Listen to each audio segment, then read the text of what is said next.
certaines qui sont parmi vous, qui sont des championnes de la Emouna. Moi, c'est comme un muscle, quoi. Je le travaille et ça s'affaisse, je le travaille et ça s'affaisse. Et voilà, il y a des matins pas évidents comme aujourd'hui, mais Mesrat Hachem, ça va aller. Et voilà, si Dieu veut qu'on continue d'entendre des miracles. Alors, on était dans le Télim 20. Je ne sais pas si vous vous souvenez. C'est le Télim Oui, en temps de danger et de guerre.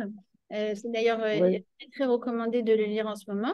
D'ailleurs, j'aimerais juste commencer par dire quelque chose qui a pas mal circulé de la part de nos rabbinim. C'est que il faut absolument, quand on fait la bracha, Baruch Ata Hashem Matir Asurim, il faut se concentrer vraiment mila bemila. Ça veut dire il faut Moi, euh, bien. prendre vraiment une demi-minute et se Là. concentrer vraiment sur chaque mot. Voilà, nos rabbinim disent que à chaque fois qu'on le dit Bekavana, ça rapproche la libération de nos otages. Voilà.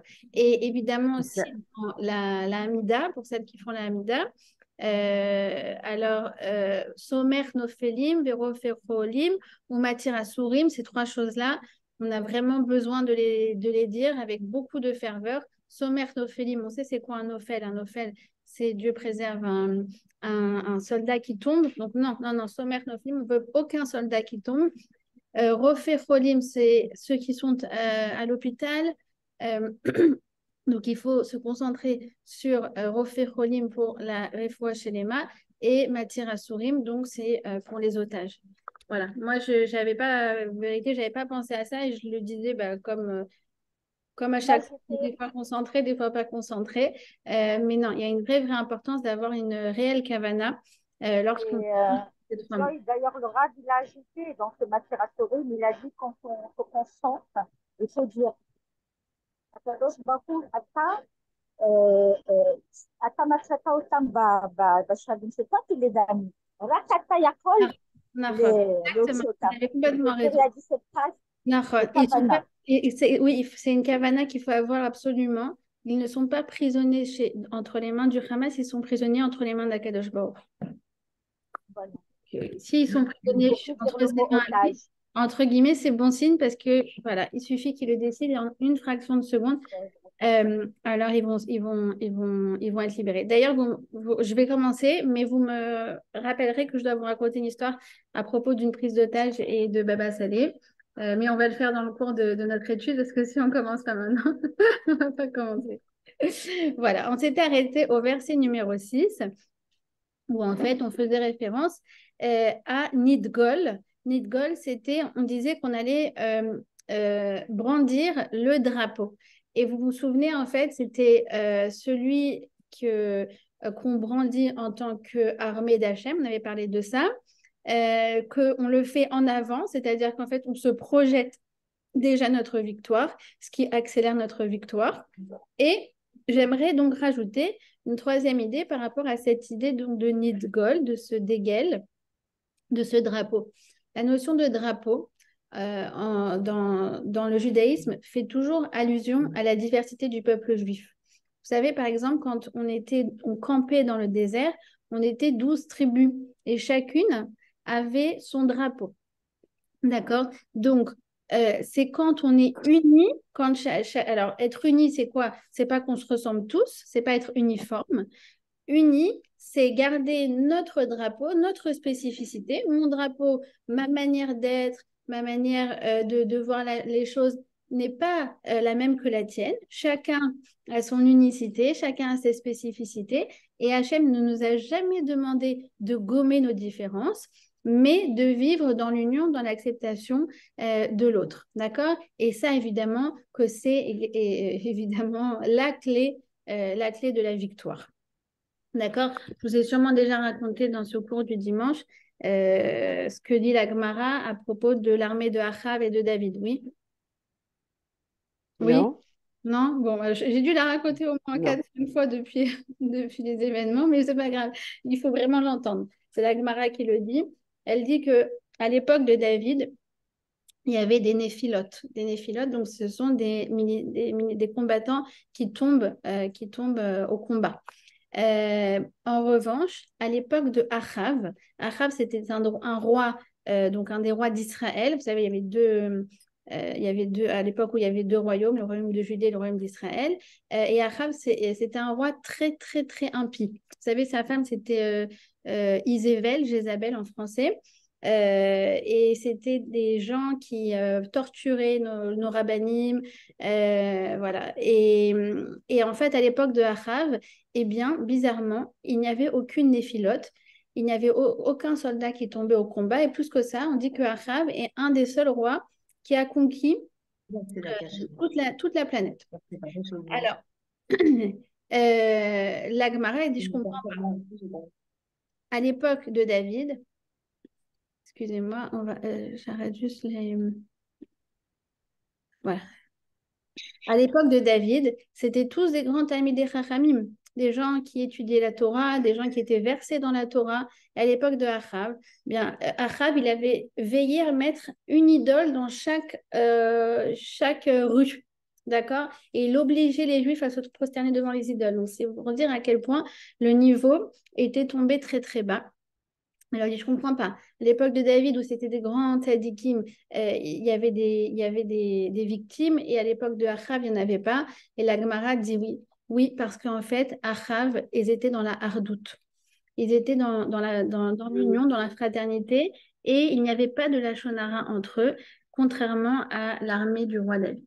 D'accord? Donc, on va revenir dessus dans le Télim numéro 120 qu'on va étudier aujourd'hui. C'est un des thèmes phares de David Ameller, justement parce que lui en a payé le prix. Il a demandé à Hachem pourquoi toutes ces néphilotes, et Dieu lui a répondu que c'était à cause du Lachon Hara, à cause de la médisance. Mais vous allez voir, c'est un thème qui va revenir énormément dans le cours aujourd'hui.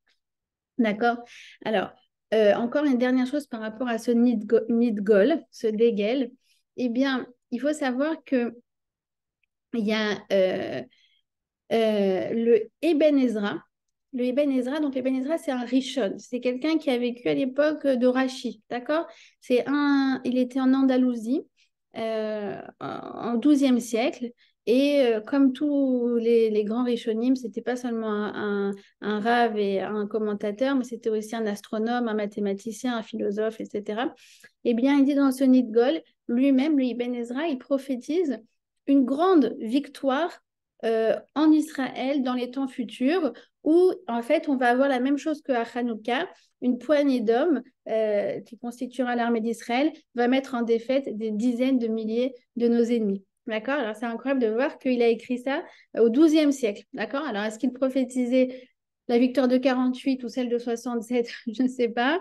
Mais en tout cas, déjà, il prophétisait qu'on allait revenir sur notre terre et qu'on allait défaire une armée qui est bien plus nombreuse que nous, ce qui est assez impressionnant. D'accord? Alors, donc c'était le verset numéro 6. Le verset numéro 7, on va aller directement au verset numéro 8. C'est comme ça, c'est un verset très connu. Et les barechev et les basousi, vanachnu beshem Adonai Eloheinu nazkir. Alors, c'est un slogan. Ce verset, c'est un slogan pour toutes les générations. Ça veut dire quoi en français? Eux, ils se fient aux chars, les autres se fient à leurs chevaux, mais nous nous réclamons du nom de l'Éternel, notre Dieu. C'est-à-dire que les autres armées, elles font confiance à leurs moyens militaires, ils font confiance à leurs tanks, ils font confiance à leurs missiles, à leurs antimissiles, à toute leur technologie. Mais nous, contrairement à eux, on sait que tout ça, ce n'est qu'un moyen pour que Hachem nous envoie la victoire. On ne se repose pas sur ça, d'accord? Contrairement à eux, on sait que c'est un moyen dans lequel Hachem va nous faire réussir. Et ce n'est que par cet état d'esprit-là que l'on pourra réussir. Que ce soit clair. D'accord? C'est écrit comme ça donc, dans Sefer Devarim, que tout le tikkun qu'on a par rapport à notre souveraineté en Israël, c'est de sortir du Bekori ou Ve'otsem Yadi. C'est quoi le Kori ou Ve'otsem Yadi? C'est de croire que c'est par ta puissance, par ton dôme de fer, par ta technologie, par tes services de renseignement que tu vas réussir. Non, c'est par Hachem. Et Hachem va utiliser ces canaux pour envoyer la réussite parce que on a besoin d'un moyen physique pour attirer la réussite d'Hachem. Non, je ne suis pas encore sur le verset 120, je suis sur le verset 20. On n'avait pas fini la dernière fois. יעקב אבינו, ג'וי לדי, לא בחרבי, לא ביקשתי. יעקב אבינו. Nachon. Exactement. Alors, Jacob aussi, il a dit, j'ai vaincu par mon épée et mon arc. Et nos sages nous disent, c'est quoi l'épée et l'arc? C'est les tfilotes. C'est les tfilotes. D'accord? Et vous savez, il y a une prophétie comme ça de Élisha. On dit que Élisha, au moment où il y avait une guerre, en fait, il est monté dans le ciel et il a vu ce qui se passait. Et en fait, qu'est-ce qui se passe? C'est que quand une armée, elle défait l'armée d'une autre nation, en fait, juste avant dans le ciel, on a l'ange de la première nation qui a vaincu l'ange de l'autre nation. C'est ce que j'avais dit, ce qu'on avait vu dans le psaume numéro 27, les deux guerres du Ham Israël, c'est qu'en fait, c'est toujours à deux niveaux. Il se passe une guerre en haut qui a des répercussions en bas. D'accord? Et donc, Elisha, quand il est descendu, il a dit, c'est bon, c'est bon, c'est bon. Voilà, tout est géré. Puisque là-haut, ça s'est passé comme ça, en bas, ça se passera bien. D'accord? C'est comme, quand on voit ça, on se dit tous les temps, tout ça, en fait, c'est comme des chevaux de bois. D'accord? Comme des enfants qui sont dessus, ils croient qu'ils font vraiment la guerre. Mais en vérité, la guerre, elle se passe à un niveau supérieur, bien évidemment. D'accord? Voilà. Ensuite, ce verset, il est vraiment fondamental. Hema kara'u venafalu vanachnu kamnu venit odad. Bon, alors, le Rav Hutner, il dit à propos de ce verset, qui ressemble à un autre verset d'ailleurs, qui nafalti kamti, où en fait le même verset allie deux notions, la notion de la néphila, de tomber, de la chute, et la notion de la koum, c'est se relever. D'accord? La notion de la chute et la notion de se relever. Alors, il dit le Rav Hutner, il dit que à Nephila, ici-bas les kima. C'est-à-dire quoi? C'est-à-dire qu'en fait, le fait qu'on tombe bas, eh bien, c'est ça qui se relève, c'est ça qui fait qu'on se relève de manière spectaculaire. D'accord? C'est-à-dire quoi? C'est-à-dire que si on n'était pas tombé si bas, on ne serait jamais relevé aussi fièrement. Alors évidemment que ça fait référence déjà au niveau tout simplement militaire et sécuritaire. Ça a été une telle gifle pour Israël au niveau militaire, au niveau des renseignements. Je ne sais pas si vous avez vu, mais le Ramatkal, ça fait 6 semaines qu'on le voit à peine, quoi. Une apparition de temps en temps, mais il n'est pas là, quoi. D'accord? Il a très honte. Il a très, très honte de ce qui se passe. Alors, cette chose-là, ça fait que, en fait, notre frappe, eh bien, elle peut être, entre guillemets, proportionnelle à la catastrophe qu'il y a eu. D'accord? Si, entre guillemets, vous voyez ce que je veux dire? C'est-à-dire qu'au final, ça fait quand même 18 ans qu'on se tape on reçoit des missiles, d'accord? Dans tout le pays, d'accord? Bon, évidemment, particulièrement dans le sud, surtout que eux, ils ont 9 secondes, 15 secondes pour aller dans les Miklats. Et bah, c'est comme si, voilà, on vivait comme ça. Mais en même temps, c'est complètement absurde. Il a fallu qu'on ait une claque pareille comme celle du 7 octobre pour dire, ça suffit maintenant. On va anéantir cette cellule de terreur. Et on va y aller, et on ne va pas y aller de main morte. D'accord? Donc, évidemment que la néphila, c'est comme, si vous voulez, un arc qu'on a tiré là-bas et hop, qui est parti là-bas. C'est comme un élan, on a reculé, on a été très bas pour finalement repartir très, très loin. Mais évidemment, ça fait référence, comme on a dit, il y a toujours deux niveaux, d'accord? Les niveaux concrets, physiques, militaires, etc. Puis le niveau spirituel, on est tombé très bas ces derniers mois. au niveau des dissensions, au niveau des marloquettes, au niveau de la haine gratuite, au niveau du lachon hara. C'est vraiment, moi, il y avait vraiment, j'allumais plus la radio, quoi. Je pouvais plus. Je savais que j'allais allumer la radio dans la voiture, j'allais encore entendre, et lui, il a dit ça, et lui, truc, et lui, machin. C'était une haine sans arrêt. Moi, j'habite à 5 minutes de Kaplan. Franchement, ça a été 9 mois de déchirement. Et on a vraiment souffert de ça. Il y a quelques jours, j'ai été chez une dame qui habite à côté de chez moi. Je devais lui déposer un truc. Puis à la fin, elle s'est mise à pleurer. Et je lui ai dit, mais ça va, qu'est-ce que vous avez? Elle me fait, je ne sais pas comment ça va se finir, mais surtout qu'on retombe jamais là où on était. Je veux plus de ces marques locales, j'en veux plus, j'en veux plus, j'en veux plus. Elle m'a tellement touchée, tellement touchée. Franchement, j'avais envie de pleurer avec elle. C'est vrai qu'on a passé 9 mois très, très, très lourds, très, très lourds. Et finalement, notre unité, c'est pareil. On a tellement tiré la corde très, très bas que Baruch Hashem, aujourd'hui, notre hardout, évidemment, elle est à la mesure de comment dire, de la gravité des dissensions qu'il y a eu entre nous. D'accord? Et aujourd'hui, la hardoute, elle est on ne peut plus fort. D'accord? Je vais en parler aussi dans le verset numéro 120, puisque aussi David Ameller en parle énormément. Alors, je vais vous faire une petite parenthèse, je vais vous raconter l'histoire que je voulais vous raconter. Parce que justement, elle traite du Rav Hutner. Comme je vous ai dit, donc c'est le Rav Hutner qui nous a expliqué ce lien entre Kamti et Nafalti, d'accord, entre la gravité de la chute, mais qui finalement est un moyen pour se relever d'une manière d'autant plus belle, d'accord. Alors, sachez que le Rav Hutner, eh bien, il a lui aussi été pris en otage. Il a été pris en otage par les Jordaniens. Alors, je ne sais plus c'est à quelle époque, il faudra que je vérifie. Mais visiblement, c'était, je pense, avant la guerre de 67. Il faudra que je vérifie. En tout cas, en fait, c'était une époque où les Jordaniens ont détourné 3 avions et ont pris tous les passagers en otage. Et Laura Woutner a fait partie donc de ce groupement malheureux de passagers qui ont été pris en otage. D'ailleurs, à ce propos, Laura Woutner, déjà à l'époque, avait dit que les Ishmaélim, les islamistes, étaient pires que les nazis. Lui, il a connu les nazis et il a connu la prise d'otages. Il a dit qu'ils étaient pires. Pourquoi? Parce que les nazis essayaient de dissimuler leurs méfaits, leurs crimes, leur cruauté, tandis que les Ishmaélim en étaient très fiers. C'est exactement ce qu'on peut constater malheureusement.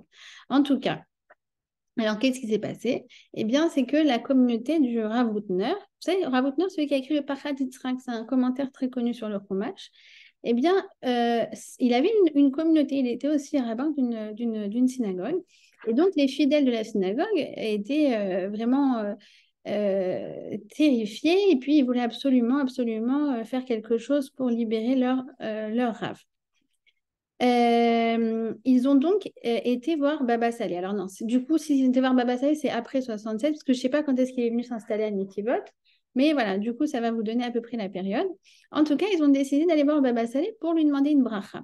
Ils sont descendus de Yerushalayim jusqu'à Netivot. Vous imaginez, à l'époque, c'était un parcours du combattant pour demander une bracha à Baba Saleh pour la libération de Rav Hutner. Et le Baba Saleh a refusé de les recevoir. Il était d'ailleurs sacrément en colère. Ils sont rentrés, bredouille, mais ils se sont pas laissés démonter. Ils sont venus voir le Rav Mordechai Eliyahu.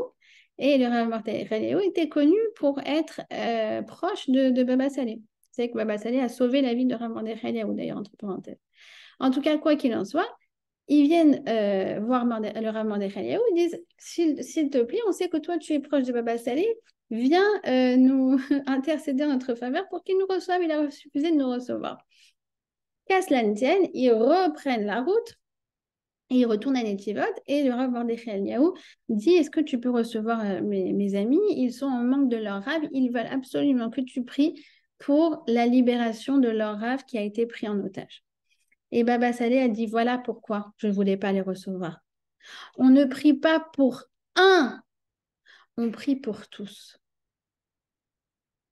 Donc, on va prier ensemble, mais on va prier pour que pour que tout le monde, tous les otages soient libérés. Et si on prie tous ensemble, je vous donne la garantie qu'ils seront libérés tous sains et saufs avant Rosh Hashanah.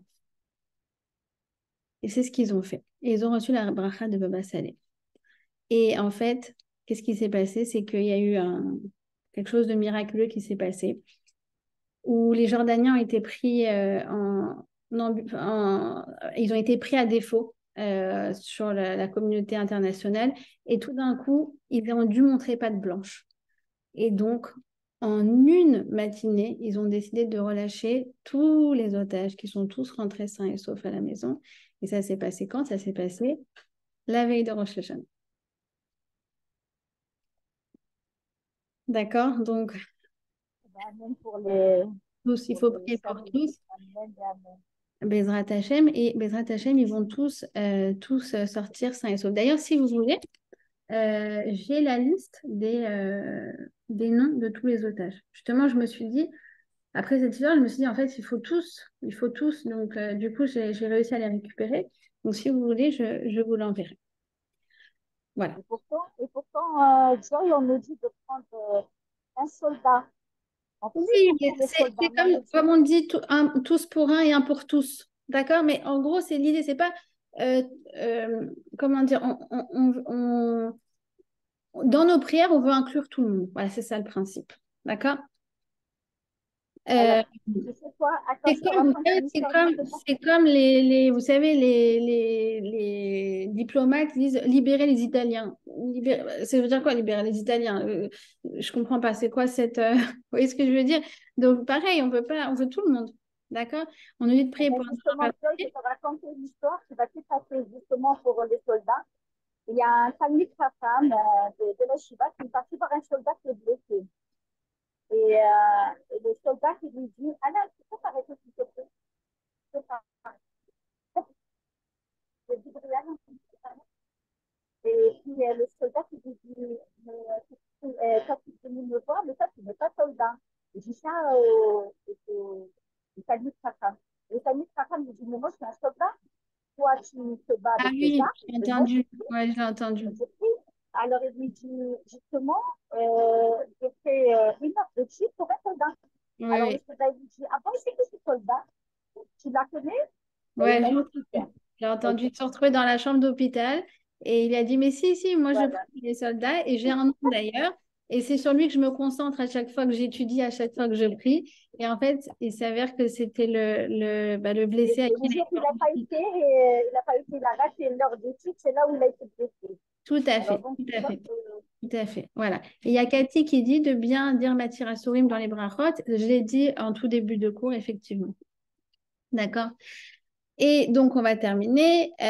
Donc, le dernier verset, c'est quoi? Hachem Oshia Hameler Ya'anenu Beyom Koreenu. Donc, ça c'est aussi, c'est un grand slogan pour Israël. Dieu, tu nous libères le jour où nous t'invoquons. D'accord? Alors, comme je vous ai dit, ce psaume et finalement sa conclusion, il associe deux notions qui sont la souffrance et la délivrance. Alors, ça paraît un peu contradictoire parce que justement, quelqu'un qui est en souffrance, quelqu'un qui est en danger, quelqu'un qui est en détresse, on a l'impression que sa délivrance, son bien-être est très très loin de lui. Or, nous, dans notre Hashkafa juive, on dit ah non, au contraire. Plus quelqu'un est dans la souffrance, plus en fait, sa délivrance est proche. Pourquoi c'est comme ça? Bah, regardez comment c'était en Égypte, par exemple. Comment on a été libéré d'Égypte? On était, je vous rappelle, à un niveau très, très bas. Très, très bas. On a parlé de ce qu'il faisait dans cette fête à Réhim, et oui, les rave parties, et ceci, cela. Mais en Égypte, on était à moins 49 degrés d'impureté. Et Moshe Rabbeinu, quand il est arrivé, il a eu peur. Quand il était en Midian, quand Dieu lui a dit, maintenant tu vas aller pour libérer mon peuple. Il était en Midian, il était parti d'Égypte depuis 40 ans. Il ne savait plus à quoi il ressemblait le Ham Israël.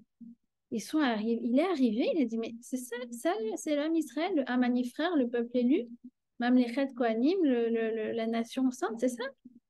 Et à tel point que quand il a dit, je suis venu vous libérer, Lo Shamu Mikotzer Ruach, ils l'ont même pas écouté. Ils étaient à un niveau tellement loin de s'imaginer une délivrance et une autre vie, Eretz Israël et recevoir la Torah. Mais de quoi tu parles? De quoi tu parles? Comme malheureusement des gens à qui je parle, mes voisins, des gens, quand je travaille en bureau, des gens en travail, je leur parle de la Géoula, ils me disent, Ma at meshiristik, meshiristit. Tu es, ils appellent ça comment on dit, messianique, je ne sais pas comment on dit en français. Et pour eux, c'est quelque chose de très, très mal vu. D'accord? Et tu leur dis, mais non, mais c'est notre histoire, c'est la Géoula. Ils n'ont rien voulu entendre, tellement ils étaient loin de toutes ces idées de Géoula, de Beth Amikdash, de Mashiach. Mais de quoi tu me parles, quoi? Et ils étaient écrabouillés, et au niveau physique, c'est vrai, mais au niveau aussi spirituel. Et qui est-ce qui les a fait sortir d'Égypte? Bah, regardez dans la Haggadah, à quel moment Dieu va être collé nous? Quand est-ce qu'il a entendu notre voix? Quand il y a marqué Hashem. Quand on a crié. Il y a des moments où on n'a même plus les mots. On n'a même plus le Ishuvadaat, la possibilité de réflexion. Il ne reste plus rien. Il reste une chose, c'est les cris. Et c'est ces cris qui vont être le moyen de notre délivrance. Moi, c'est quelque chose sur lequel j'arrête pas de prier, vraiment. Je t'en prie, Hachem, tous ces cris qui ont été prononcés, ceux qui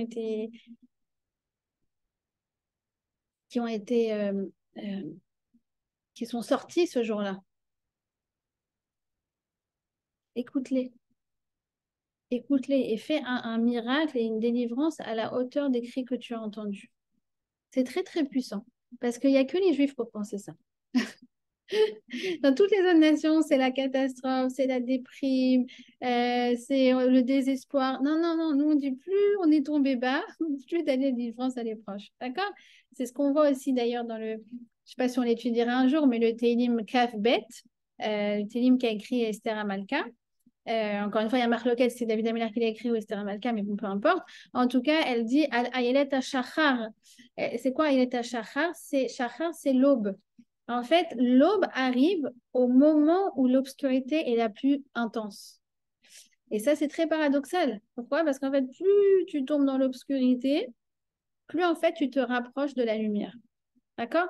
Et ça, c'est une pensée juive. Et c'est une pensée, on va dire, qui défie le rationnel, mais c'est la pensée à laquelle on doit se raccrocher. D'accord? C'est très, très, très important. Je me le dis à moi-même parce que moi, je suis quelqu'un de... J'ai un esprit très analytique. Donc, du coup, vous savez, les gens analytiques, ils sont un peu pessimistes. D'accord? Donc, moi, je fais non, non, non, non, non, non. Plus ça va pas, plus ça va aller. Je vous dis, j'update mon disque dur plusieurs fois par jour. Ça va aller. Comme il dit Rabbi Jacobson, il est tov, od me'at yetov. Tout va aller et Bezrat Hashem, très rapidement, tout ira très bien. Alors, donc maintenant, ce que je voudrais étudier avec vous, c'est le Tehillim 120. Alors, à mon avis, il est tellement riche que du coup, on va pas tout faire aujourd'hui. Mais bon, il y a tellement d'actualité, c'est incroyable tout ce que le roi David il a entreaperçu. D'accord? Alors, oui, Gaël, quelqu'un veut poser une question? Non. Ok. Alors, je n'ai pas la traduction en français. Où est-ce que je peux l'avoir la traduction en français? Attendez, bah, je vais le trouver en...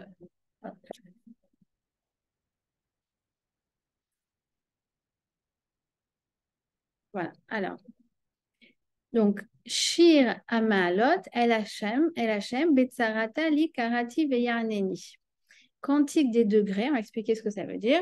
Vers l'Éternel, j'ai crié ma détresse et il m'a exaucé. Vous voyez que c'est encore le même lien entre le cri et la délivrance. Hachem Atila Nafshi, Mitzvah Sheker ou Milachon Remia. On va en parler de ça. Seigneur, délivre-moi des lèvres mensongères et de la langue perfide. Maïten lecha ou maïosif lecha lachon remia. Quel profit te donne, quel avantage cette langue perfide? Chitze gibor, shnunim im gachale retamim. Pareil, elle ressemble aux flèches des guerriers, aiguisées au charbon ardent des genêts. Le genêt, c'est une sorte d'arbre, rotem. Oyali, qui gati mesher shachanti im oale kedar. Malheur à moi pour avoir séjourné à Mécher, on va voir à qui ça fait référence, et demeurer près des tentes de Kedar, on va voir à qui ça fait référence aussi. Rabat, Shachna, la nafshi, im sonné shalom. Trop longtemps mon âme a vécu dans le voisinage de ceux qui haïssent la paix, si vous voyez ce que je veux dire. Ani shalom, vechi adaber, et malamilchama. Moi, je suis tout entier la paix. Et je proclame la paix, et eux ne méditent que la guerre. Bon, je pense que déjà c'est assez explicite, sans l'avoir même étudié. Bon, alors, ce verset, ce Télim, donc, c'est le premier d'une série de 15 Télim qui commence par Shir Amalot. D'accord? Ça va du 120 au 134. Le seul qui est un peu différent, c'est le 121 que vous connaissez toutes, Shir, la Ma'alot et Sa et Naï. Vous remarquez que là, ce n'est pas Shir Amalot, c'est Shir la Ma'alot. Donc, quand on étudiera le 121, je vous expliquerai pourquoi. En tout cas, quoi qu'il en soit, Shir Ma'alot, Ma'alot, ça veut dire escalier. Ça veut dire démarche. D'accord? Alors, ces Télim, les 15 Télim, eh bien, David les a écrits à l'intention de qui? De nos Lévi'im. Dans le Beth Amikdash, il y avait entre le parvis d'Israël et le parvis des femmes, entre, si vous voulez, on dirait aujourd'hui, l'Aezrat Nashim, l'endroit réservé aux femmes dans la synagogue, et l'endroit réservé aux hommes, il y avait 15 marches. Et chaque jour, nos Lévi'im, qui étaient donc ceux qui servaient dans le Beth Amikdash, mais ceux aussi qui chantaient. Il y avait une chorale. D'accord, dans le Beth Amikdash, j'ai trop hâte, Bezrat Hashem, d'entendre cette chorale à nouveau. Eh bien, il montait chaque jour, à chaque marche qu'il montait, il disait un de ces 15 Tehillim. D'accord, donc première marche, il dit celui qu'on étudie. Ensuite, deuxième marche, il dit le suivant. Comme ça, 15 fois. J'aimerais, avant qu'on rentre dans les détails de ce Tehillim, j'aimerais un petit peu m'attarder sur cette notion de 15. Parce que le 15, c'est un nombre très, très, très fondamental dans la Torah. C'est en fait Yud-Ke. Yud-Ke, ça fait 15. Et Yud-Ke, c'est la Shrina. C'est quoi la Shrina? C'est la force divine qui nous fait réussir. D'accord? Comme on a dit tout à l'heure, on a nos chars, on a nos services de renseignement, on a le dôme de fer, on a tout ça. Et tout ce qu'il nous faut, en fait, tout ça, c'est des moyens pour attirer pour attirer la présence d'Hachem, celle qui nous fait réussir. C'est la force divine qui nous donne la réussite dans ce qu'on entreprend. Ce nombre de 15, on remarquera que c'est un nombre important aussi dans le couple. Pourquoi? Parce que, alors déjà, c'est intéressant de voir que pour une femme, pour arriver jusqu'au mikvé, d'accord, elle a 15 étapes, d'accord? Ce sont en fait toutes les vérifications qu'elle doit faire, celles qui savent. Elle doit faire 15 vérifications pour arriver jusqu'au mikvé, d'accord? Donc, encore une fois, on trouve ce lien entre le masculin et le féminin. Tout comme ça relie le masculin et le féminin dans le Beth Amikdash, ça relie le féminin et le masculin dans le couple. Et le Yud-Ke, c'est la Shrina, qui vient s'unir avec eux sous la choupa. Quand un couple se marie, c'est quoi la différence entre le avant la choupa et le après la choupa? Qu'est-ce qui a changé? Eh bien, ce qui a changé, c'est qu'ils rentrent à 2 et ils sortent à 3. C'est quoi 2 et 3? En fait, le troisième, c'est la Shrina qui vient s'unir avec eux sous la choupa. C'est quoi la Shrina? C'est une énergie qui fait réussir le couple, qui soude le couple. C'est comme un aimant. D'ailleurs, en français, vous voyez que aimant, aimant. Ils s'aiment, d'accord? Ils sont aimants. Et ils ont la shrina, c'est l'aimant, d'accord? Ils s'aiment et ils sont attirés comme un aimant, d'accord? C'est à quoi qu'ils sont attirés comme un aimant? Ça veut dire qu'ils vont arriver à passer outre, ça veut dire que ils vont chercher le positif dans toutes les situations, etc., etc., d'accord? C'est cette force-là, comme les goïms, ils ont repris, si vous voulez, le Cupidon, d'accord? Les Avdil ben Elef Avdalot, c'est ça la shrina qui les unit, d'accord? Le 15, c'est un nombre très intéressant. C'est ce qu'on retrouve aussi le soir du Seder de Pessah. On retrouve 15 étapes. Les 15 étapes du Seder. Kadesh, Uchatz, Karpas, Yachatz, etc. Vous remarquerez, c'est 15. C'est les 15 étapes de la délivrance. Et dans le Dayenu, d'ailleurs, on retrouve aussi Elou, Elou, Elou, Elou, Lotzianu, Misraim, Dayenu. On retrouve encore une fois 15. D'accord? Pourquoi? Alors, il explique le Maharal que c'est en fait, euh, euh, on a dit 15, c'est le nombre qui nous fait réussir. D'accord? Et il dit, en fait, il y a 15 fois Ilou Vedayenu. C'est quoi Ilou? Ah, tu sais, si, même si tu ne m'avais pas fait ça, ça m'aurait suffi. C'est le fait d'être satisfaite de ce qu'on a. D'accord? Pardon, excusez-moi, ça c'est Dayenu. Dayenu, c'est le fait d'être satisfaite de ce qu'on a. Et Ilou, c'est ah, j'espère qu'il y aura ça. Alors, il dit le Maharal, en fait, c'est ces deux choses-là en même temps, Ilou et Dayenu, d'accord? C'est Ilou, je veux, et Dayenu, c'est non, je suis contente de ce que j'ai. L'union des deux, c'est ça qui nous fait réussir. Je m'explique. Il dit comme ça, il dit que, en fait, euh, Ilou, c'est par exemple, par rapport à la Parnassa. Alors, je suis contente de ce que j'ai, mais en même temps, j'ai de l'ambition. D'accord? Pareil dans le couple. Dans le couple, ok, je passe outre, ok, j'accepte, mais en même temps, je veux un couple qui réussisse. Je veux encore plus d'amour, je veux encore plus de complicité. Alors en fait, ces deux choses-là ensemble sont la clé de la réussite. Pourquoi? Parce que si on est toujours content de ce qu'on a, ben en fait, on n'entreprend rien dans la vie, que ce soit au niveau de la parnassa, que ce soit au niveau du couple, que ce soit au niveau de l'éducation. D'accord? Ah bah non, mes enfants, ils sont bien comme ils sont. Je suis coupée à la Vicana. Voilà. Non, on veut mieux, on veut plus. On veut... D'accord? Et en même temps, si on est que dans non, mais ça va pas, il faut qu'il soit mieux, il faut qu'il fasse plus, etc., ben en fait, on est tout le temps, tout le temps, tout le temps frustré. Et c'est contre-productif. D'accord? Vous voyez à quel point ce nombre de 15, il est très, très riche. D'accord? Et une dernière chose, c'est quoi? C'est que, excusez-moi, ce que j'ai dit, c'était le Rav Boyer qui l'expliquait. Ce que dit le Maharal, il dit c'est la clé de 15, c'est la clé de la réception de la Torah. Pourquoi? Parce que 15, il dit c'est 7 plus 8. 7, c'est ce qui est rationnel. Ça, dans la Torah, c'est ce qui symbolise ce qui est rationnel, c'est le 7, d'accord? Et le 8, c'est ce qui est au-dessus, c'est ce qui n'est pas rationnel. Alors en fait, pareil, la Torah, il y a je l'accepte de manière irrationnelle. Ça veut dire, c'est Naase Venishma. Ok, je fais, mais je conditionne pas mon action au fait d'avoir compris. Je n'ai pas besoin que tu m'expliques tout le tenant, les aboutissants de toutes les halachot. Je les prends sur moi.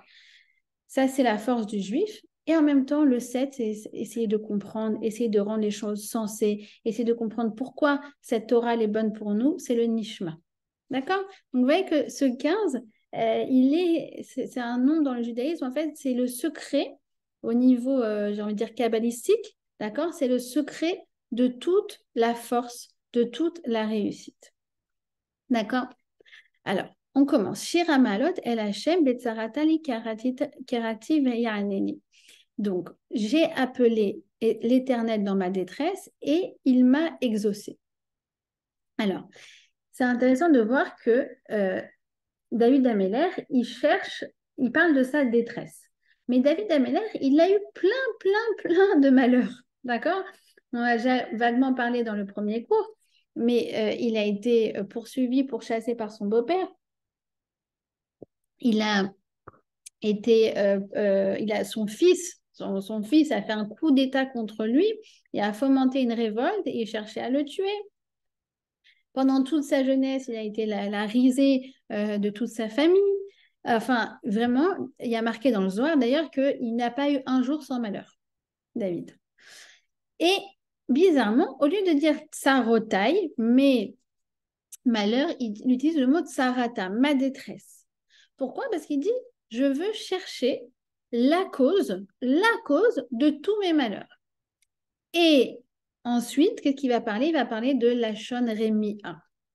Lachon Rémia, c'est la langue perfide, c'est la mauvaise langue.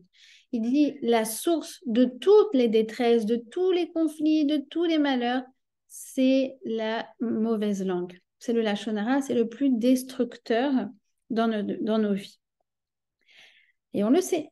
On le sait que c'est à cause de Lachon Hara que le deuxième Beth Amikdash a été détruit, qui n'est toujours pas reconstruit. On sait à quel point le Lachon Hara, c'est quelque chose qui... En fait, c'est pas que ça provoque nos malheurs. Je vais vous expliquer c'est quoi le principe du Lachon Hara. C'est comme ça. Lorsque Dieu a fait une alliance avec Abraham, c'est écrit comme ça, explique Rav Pinkus, que normalement, à partir de cette alliance, Hachem aurait dû être sourd aux arguments du Satan. L'accusateur, le Satan, ce qu'on appelle aussi le Katrégor, celui qui nous accuse, oui, regarde, ils font pas la Torah les mitzvot, regarde, ils sont dans la dissension, regarde ceci, regarde cela, regarde tout ce qu'ils font de pas bien. Eh bien, normalement, à partir de cette alliance entre Abraham et Hachem, toute la descendance de Abraham aurait dû être imperméable aux arguments du Satan. Or quoi? Lorsque un juif ouvre la bouche pour dire du mal d'un autre juif, alors ça permet au Satan d'ouvrir sa bouche sur le Ham Israël. Et si nous, on ferme notre bouche, lui-même ne peut rien dire. Donc, même si on a un paquet de Averot, un paquet comment on dit Averot en français? De péché, mais De faute. de Ouais, faute. et péché. De faute. Même si on a un paquet de fautes, il faut savoir qu'on n'est jamais puni tant que le Satan n'a pas ouvert sa bouche. C'est Rav Pinkus qui dit ça. Et c'est pour ça que quelqu'un qui sait se taire, il y a marqué que celui qui est bolem piv béchat marloquet, celui qui ferme sa bouche au moment des disputes, alors le monde repose sur lui. Pourquoi? Parce qu'en fait, grâce au fait que lui ferme sa bouche, le Satan ne peut pas nous accuser. Et rien ne peut nous arriver. Vous avez compris? Donc, voilà. Alors, il dit, sauve-moi de... Alors, il dit, Sfat Sheker, les lèvres mensongères, et Lachon Remia. Donc, on a l'impression que, en français, la mauvaise langue. On a l'impression que c'est un peu pareil, d'accord? Lèvres mensongères et mauvaise langue. D'accord? Alors déjà, non. Parce que, en fait, ça veut dire quoi, lèvres mensongères et mauvaise langue? Ça fait allusion à deux choses dans la Torah, ce qu'on appelle Motsi Shemra et la Shonara. En français, c'est la calomnie et la médisance. C'est quoi la différence? La calomnie, c'est des choses fausses qu'on dit à l'encontre d'une personne. Et la médisance, ce sont des choses vraies, mais négatives, péjoratives, que l'on dit à l'encontre d'une personne. On pourrait dire, mais attends, mais c'est pas du tout la même chose d'inventer ou de dire des choses vraies péjoratives. Il faut pas exagérer, il faut pas mettre sur le même plan. Je vais vous dire une chose, la Torah, elle met ça quasiment sur le même plan. Que ce soit vrai ou que ce soit faux. Et des fois, il y a des gens qui disent du lachonara. Et tu dis, mais non, mais on peut pas dire ça. Mais c'est vrai. Non, mais ça change rien. Ça s'appelle du lachonara. J'ai pas dit que c'est faux. Je m'en fiche d'ailleurs, c'est vrai aussi, c'est faux. On ne dit pas des choses péjoratives sur une autre personne. Ça ne change rien. D'accord? Donc pour nous, la calomnie, la médisance, ça fait partie vraiment du même, c'est quasiment la même dimension. On s'en fiche que ce soit vrai. Mais alors vraiment, on s'en contrefiche. À partir du moment où, c'est quoi la définition du Lachon Hara? C'est quelque chose de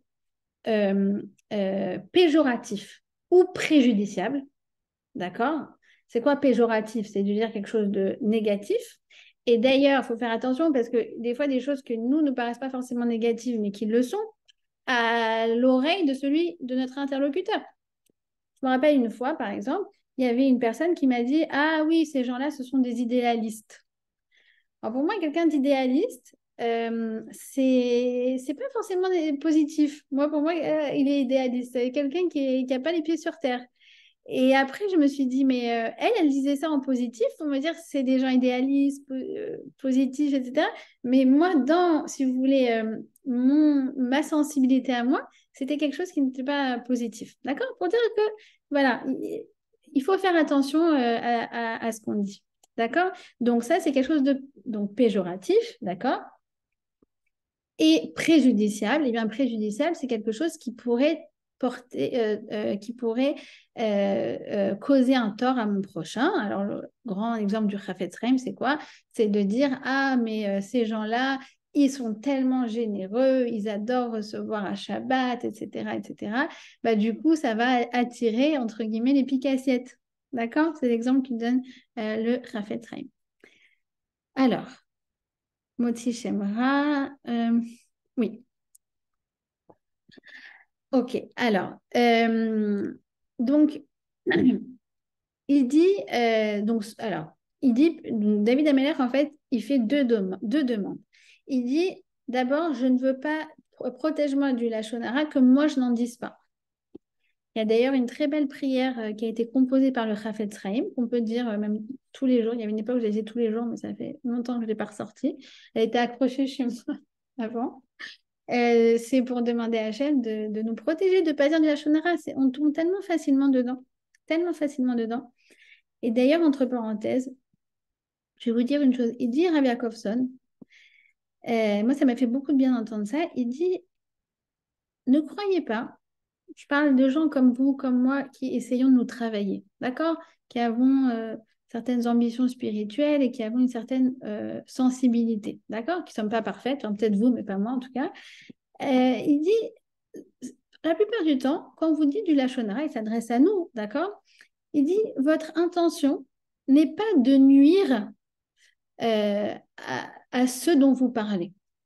Très souvent, votre intention est de vous unir à celle avec qui vous parlez. Je m'explique. La voisine du deuxième croise la voisine du troisième. Et la voisine du troisième, elle fait, ah, t'as vu, hein, celle du quatrième, elle a pas voulu signer le truc pour avoir l'ascenseur, machin, quand même. Voilà. Celle du deuxième, elle se joint à elle. Bah oui, franchement, c'est pas cool, non, on voulait ça, etc. C'est pas qu'elle voulait nuire à l'autre, c'est qu'elle voulait créer de la complicité avec celle avec qui elle parle. Et quand j'ai entendu ça de comme ça, je me suis dit, mais c'est vrai en fait. On ne veut pas nuire, c'est pas ça notre intention.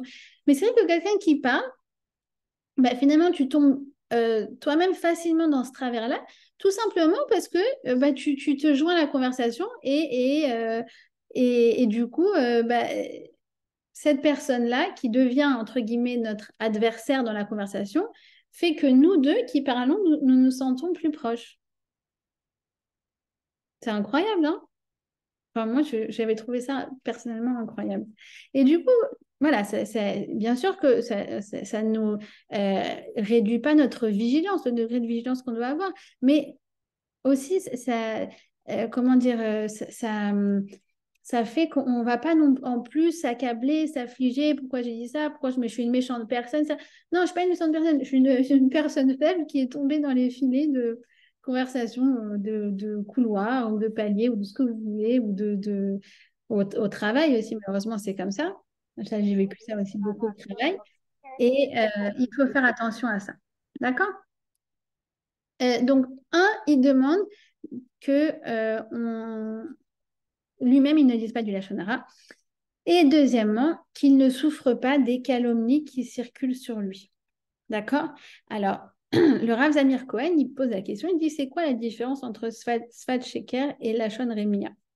Alors, Sfat Sheker, il dit, donc c'est la langue mensongère.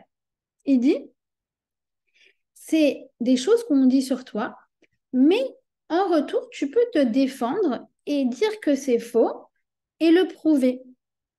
D'accord? Ah, on a dit ça sur moi, ben non, je vais vous prouver que j'ai pas de blanche. J'ai un alibi, j'étais pas là ce jour-là, je ne fais pas des choses comme ça, etc. D'accord?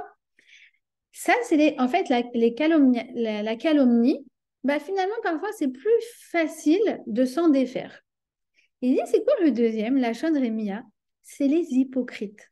C'est ceux qui parlent de toi dans ton dos. Et si tu vas les voir, ils vont nier. Ils vont dire, ah non, je n'ai pas vraiment dit ça. Mais en fait, du coup, tu peux rien faire. Vous voyez ce que je veux dire? Alors, c'est pareil, en fait. On vit ça en ce moment. En gros, il y a quoi? Il y a eux, c'est des menteurs. D'accord? On sait que c'est des menteurs. Mais, entre guillemets, il y a une logique à ça. Ils font de la propagande. Donc, il y a du mensonge. Donc, qu'est-ce qu'on a à côté? On a Dover Tsahal, le porte-parole de Tsahal, qui dit, regardez, ils ont toujours dit que Shifa, c'était un hôpital. Hein. Regardez, on va vous montrer les armes, les trucs, les machins. Hein. Donc, tout d'un coup, bah, il y a du répondant. Je peux prouver que ce que eux ont dit est faux. D'accord? C'était pareil avec l'histoire du missile. Le missile qui est tombé sur l'hôpital au tout début, la première semaine. Ils ont envoyé un missile. Ils savent tellement pas viser que c'est retombé sur l'hôpital. D'accord? Et je ne sais pas si vous vous souvenez, mais en 2 minutes, tous les grands titres du New York Times, du Figaro, du machin, que c'était nous. Ils ont dit que c'était nous qui avions tiré dessus. D'accord? C'est une catastrophe, un truc pareil. Et je ne sais pas si vous avez remarqué comment on dirait que quand vraiment le vent a tourné pour ce missile, le vent a tourné pour notre image. En tout cas, quoi qu'il en soit, ben non, à un moment, on a montré, on a prouvé. Maintenant, regardez, on a les caméras, on a les enregistrements, on a ceci, on a cela. D'ailleurs, ils sont très, très bons. Vraiment, je les félicite Dover Sahal, je les félicite vraiment le porte-parole parce qu'ils font un très, très bon travail pour prouver leur bonne foi. D'accord? Moi, je pense qu'on n'en a pas besoin, mais finalement, je vois par rapport à 2009 et à 2014 où ils n'ont pas fait ce travail-là, bah, du coup, ça nous s'est joué contre nous parce que finalement, on avait un peu les pieds et poings liés à cause de l'opinion publique dans le monde. D'accord? Là, franchement, Baruch Hashem, ils font un super, super, super travail. Vraiment, Dieu leur donne beaucoup de hatzlacha. En tout cas, c'est pareil. Donc, eux, on sait que c'est des menteurs et donc on peut se défendre, on peut prouver. Le problème, c'est quoi? Ben, c'est tout ce qui est désinformation et manipulation de certains médias. D'accord? J'ai regardé une explication sur la chaîne Chauffard où, en fait, il expliquait la propagande du journal Le Monde. Euh, et en fait, c'est assez impressionnant de voir comment c'est pernicieux. Ils utilisent des témoignages sélectifs, ils en omettent certains, ils utilisent une terminologie, vous savez, les colons, les machins, les trucs. C'est incroyable de voir, si vous voulez, vous pourrez le regarder. Ça s'appelle Décryptage, je crois, d'un reportage du Monde sur la chaîne Chauffard. Et en fait, c'est fou de voir comment, en choisissant ça, et ça, et ça, et ça, un quart d'heure après avoir regardé le reportage, quelqu'un qui voit ça ne peut que se ranger du côté des Palestiniens. Et tu peux rien faire. Tu peux rien faire. Tu peux pas dire, comme nous, on fait avec Dover Tsahal, mais regardez, ils ont dit ça, c'est faux, on a les trucs. Non, c'est tellement pernicieux que du coup, tu peux rien faire. Tu peux rien faire. En fait, il faut savoir une chose. C'est que on a toujours eu dans notre histoire et dans le judaïsme, on a toujours eu deux formes d'antisémitisme. Le premier, c'est quoi? C'est l'antisémitisme physique, d'accord? On s'attaque à notre corps. C'est comme à l'époque de Pourim. Il a voulu tuer tout le monde, euh, vieux, jeunes, hommes, femmes, Beyom et Chad en une journée. D'accord? C'est l'antisémitisme aussi des nazis. D'accord? Ça, c'est la première forme d'antisémitisme. C'est ceux qui s'attaquent à notre corps. On a ceux qui s'attaquent à notre âme. C'est quoi? C'est ce qu'on célèbre à Hanouka. En Grèce, d'accord, sous l'Empire grec, Yavan, ils nous acceptaient. Vous pouvez rester, il n'y a pas de problème, mais vous devez vous assimiler. Vous devez vous assimiler, vous n'avez pas le droit de faire vos lois, vous n'avez pas le droit de faire ceci, vous n'avez pas le droit de faire cela. On s'attaque à notre âme. Vous remarquerez qu'au XXe siècle, on avait les deux. Parce qu'on avait les nazis d'un côté, et à l'Est, on avait les communistes. Les communistes, ils nous laissaient. Mais attention à toi si tu fais la Brit Mila. Attention à toi si tu manges du pain à Pessah. C'est 10 ans de goulag hein, pour une Brit Mila. Et d'ailleurs, ça a duré 3 générations. C'est énorme, 3 générations. C'est-à-dire qu'on s'est retrouvé avec des gens dont même les grands-parents avaient été déjà coupés de la Torah. D'accord? Et on a une troisième. Donc, on a ceux qui s'attaquent à notre corps, on a ceux qui s'attaquent à notre âme, et on a ceux qui s'attaquent à notre image. Et ça, finalement, c'est assez récent. C'est l'antisémitisme de post-guerre mondiale, quoi. Et David Ameller, c'est fou, parce que lui, il a vécu ça. Et comme, je ne sais pas si je vous l'ai dit dans l'introduction des Télim, mais David Ameller, il a aperçu, à travers son histoire personnelle, il a entreaperçu l'histoire collective du peuple juif. Avant, le fait de salir l'image du peuple juif, ça n'existait quasiment pas. Aujourd'hui, c'est devenu l'arme ultime de l'antisémitisme du XXIe siècle dans une société civilisée. Et c'est fou de voir qu'à travers cet événement où lui-même il a été victime de calomnie, ben, il a consacré un télim entier pour dire, vous allez voir à quel point cette chose-là, ça va faire partie de notre histoire à un moment. À quel point ça va nous parler. À quel point ça va faire partie de notre réalité. C'est fou de se dire que quelqu'un qui se balade avec une kippa en route la arrête est tremblant de peur parce qu'il sait qu'il peut se faire frapper. Mais c'est à cause de quoi? C'est à cause de tous les médias. C'est pas à cause de la situation. Non, non, il ne faut pas mélanger les choses. C'est à cause de l'interprétation que les médias font de la situation. Ça nous cause du tort. Ça nous unit aussi, ça nous unit grandement. D'accord? Je vais terminer sur une note positive. Je ne sais pas si vous avez vu cet Américain là un Américain tout tatoué et tout. Alors, comme ça, il partage un témoignage du moi. Oui, juif, je savais globalement ce que ça voulait dire, d'accord, mais bon, c'est tellement secondaire dans mon identité. Et depuis, voilà, depuis le 7 octobre, et de voir tout ce qui se passe et le tapage médiatique qu'il y a sur Israël et toute cette résurgence d'antisémitisme, et ben, ça fait que ben, je me sens beaucoup plus juive qu'avant, beaucoup plus fort, beaucoup plus lié à Israël, beaucoup plus lié à la Torah, beaucoup plus lié à, à la terre d'Israël. Donc voilà, finalement, on voyait encore une fois, on termine sur cette notion que bah, comment dire, la détresse, elle engendre la délivrance. Parce que du coup, nos ennemis, ils ont voulu nous atteindre, mais ils n'ont jamais créé autant d'union au sein du peuple juif. Et cette union, ça va leur retomber dessus. Parce que je vous dis, tout se passe en haut, d'accord? Donc au niveau des anges, ils sont déjà morts. Et bien comme il faut. Ils ne se rendent pas compte de tout ce qu'ils ont provoqué dans l'âme Israël. Ils ne se rendent pas compte. Ils se rendent pas compte. Est-ce que ça va leur retomber dessus, Bezrat Hashem. Voilà. Alors, est-ce que vous avez des questions?